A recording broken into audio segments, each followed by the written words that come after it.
പ്രബോധന രംഗത്ത് പുത്തനുണർവുമായി ലൗദി ഖുർആൻ masters club അവതരിപ്പിക്കുന്നു രാത്രി സന്ദേശം. എന്നും രാത്രി 9 മണിക്ക് യൂട്യൂബിലൂടെ പ്രസംഗ പരിശീലന കളരിയിലെ പഠിതാക്കൾ നിങ്ങൾക്കായി ഒരുക്കുന്നു. കേൾക്കുക, പ്രബുദ്ധരാവുക, മറ്റുള്ളവരിലേക്ക് എത്തിക്കുക. ഇന്നൽ ഹംദലില്ലാഹ് അസ്സലാത്തു വസ്സലാമു അലാ റസൂലിൽ അമീൻ അമ്മാ ബഅദ്. എൻ്റെ ശബ്ദം ശ്രവിക്കുന്ന മാന്യ ശ്രോതാക്കളെ, അസ്സലാമു അലൈക്കും വറഹ്മത്തുള്ളാഹി വബറകാതുഹു. റയ്യാനിലൂടെ സ്വർഗത്തിലേക്ക് എന്ന വളരെ വിശാലമായി സംസാരിക്കേണ്ട വിഷയത്തെക്കുറിച്ച് വളരെ പ്രധാനപ്പെട്ട ചില കാര്യങ്ങൾ നിങ്ങളോട് പങ്കുവെക്കാൻ ആഗ്രഹിക്കുകയാണ്.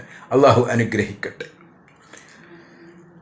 പരിശുദ്ധ ഖുർആനിൽ സൂറത്തു ബഖറയിൽ 185-ാമത്തെ ആയത്തിൽ അള്ളാഹു പറയുകയാണ്, അഊദു ബില്ലാഹി മിനശ് ശൈത്വാനിർ റജീം ബിസ്മില്ലാഹിർ റഹ്മാനിർ റഹീം ശഹ്റു റമളാനല്ലദീ ഉൻസില ഫീഹിൽ ഖുർആൻ ഹുദം ലിന്നാസി വബയ്യിനാത്തിൻ മിനൽ ഹുദാ വൽ ഫുർഖാൻ. ജനങ്ങൾക്ക് മാർഗദർശനവുമായി കൊണ്ടും നേർവഴി കാണിക്കുന്നതുമായ, സത്യവും അസത്യവും വേർതിരിച്ച് കാണിക്കുന്നതുമായ ഈ പരിശുദ്ധ ഖുർആൻ അവതരിച്ചത് ഈ പരിശുദ്ധ റമളാനിലാണ്. അതുകൊണ്ട് തന്നെ ഈ റമളാൻ മാസത്തിൽ ആരൊക്കെ സന്നിധരാണോ അവരെല്ലാവരും നോമ്പനുഷ്ഠിക്കൽ നിർബന്ധമാണ്. അള്ളാഹുവിൻ്റെ കൽപ്പനയാണ് പ്രിയമുള്ളവരെ. അതിൽ തന്നെ രോഗികൾക്കും യാത്രക്കാർക്കും അള്ളാഹു ഇളവ് നൽകിയിട്ടുണ്ട്. നമ്മൾ ഈ പരിശുദ്ധ റമളാനിന് വേണ്ടി നമ്മുടെ വീടും പരിസരവുമെല്ലാം ഒരുങ്ങിക്കഴിഞ്ഞിരിക്കുകയാണ്. അതിൽ മാത്രം ഒതുങ്ങി നിൽക്കാതെ നമ്മൾ ഓരോരുത്തരും മാനസികവുമായും ശാരീരികവുമായും പരിശുദ്ധ റമളാനിന് തയ്യാറാവണേ എന്നും കൂടി സാന്ദർഭികമായി ഓർമ്മപ്പെടുത്തുകയാണ്. ബുഖാരി റിപ്പോർട്ട് ചെയ്യുന്ന ഒരു ഹദീസിൽ നമുക്ക് കാണാൻ കഴിയും, ആകാശഭൂമികളെക്കാൾ വിശാലമായ സ്വർഗത്തിന് 8 കവാടങ്ങളുണ്ട്. അതിലൊരു കവാടം നോമ്പുകാർക്ക് മാത്രമുള്ളതാണ്. ബാബു റയ്യാൻ, റയ്യാൻ കവാടം. ആ കവാടത്തിൽ നിന്ന് വിളിച്ചു പറയും, നോമ്പുകാരെവിടെ, നോമ്പുകാരെവിടെ എന്ന് വിളിച്ചു പറയും. മുഴുവൻ നോമ്പുകാരും അതിലൂടെ പ്രവേശിച്ചു കഴിഞ്ഞാൽ ആ കവാടം അടക്കുന്നതാണ്. നോമ്പുകാർക്ക് മാത്രമാണ് ആ കവാടത്തിലൂടെ പ്രവേശനമുള്ളത് എന്ന് നമ്മൾ മനസ്സിലാക്കണം.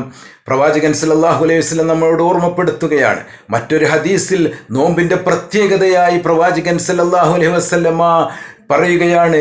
ത്വൽഹാ റളിയല്ലാഹു അൻഹുവിൽ നിന്ന് നിവേദനം ചെയ്യുന്ന ഒരു ഹദീസിൽ നമുക്ക് കാണാൻ കഴിയും, 2 ആളുകൾ ഇസ്ലാം സ്വീകരിക്കുകയാണ് പ്രവാചകന്റെ അടുക്കൽ വന്നുകൊണ്ട്. അതിലൊരാൾ വളരെ തഖ്വയുള്ള ഒരാളായിരുന്നു. അദ്ദേഹം യുദ്ധത്തിൽ പങ്കെടുക്കുകയും ഷഹീദാവുകയും ചെയ്തു. മറ്റേയാൾ വീണ്ടും 1 വർഷം കഴിഞ്ഞിട്ടാണ് മരണപ്പെടുന്നത്. പക്ഷേ ആദ്യമായി സ്വർഗത്തിൽ പ്രവേശിക്കുന്നത് രണ്ടാമത് മരണപ്പെട്ട വ്യക്തിയാണ്. അപ്പൊ സഹാബികൾക്ക് അത്ഭുതം തോന്നുകയാണ്. അങ്ങനെ പ്രവാചകനോട് ചോദിച്ചു, പ്രവാചകരെ എന്താണ് സംഭവിച്ചത്? അങ്ങനെ നബി സല്ലല്ലാഹു അലൈഹി വസല്ലം പറഞ്ഞു, അത്ഭുതപ്പെടേണ്ടതില്ല, അദ്ദേഹം 1 റമളാനും കൂടി അദ്ദേഹത്തിന് വീണ്ടും കിട്ടി. അതുകൊണ്ടാണ് അദ്ദേഹം ആദ്യമായി സ്വർഗത്തിൽ പ്രവേശിച്ചത്. അങ്ങനെ റമളാനിന്, നോമ്പിന് ഒരുപാട് പ്രത്യേകതകൾ പ്രവാചകൻ സല്ലല്ലാഹു അലൈഹി വസല്ലമ എടുത്തു പറയുകയുണ്ടായിട്ടുണ്ട്. ഈ ബാബു റയ്യാനെ കുറിച്ച് നമ്മൾ മനസ്സിലാക്കി. ഈ ബാബു റയ്യാനിലൂടെ അള്ളാഹുവിൻ്റെ വിശാലമായ സ്വർഗത്തിലേക്ക് പ്രവേശിക്കുന്ന സജ്ജനങ്ങളുടെ കൂട്ടത്തിൽ അള്ളാഹു നമ്മെ എല്ലാവരെയും ഉൾപ്പെടുത്തട്ടെ എന്ന് ആത്മാർത്ഥമായി പ്രാർത്ഥിച്ചുകൊണ്ട് ഞാൻ നിർത്തുകയാണ്. വാഹിറു ദഅ്വാനാ അനിൽ ഹംദുലില്ലാഹി റബ്ബിൽ ആലമീൻ. അസ്സലാമു അലൈക്കും വറഹ്മത്തുള്ളാഹി.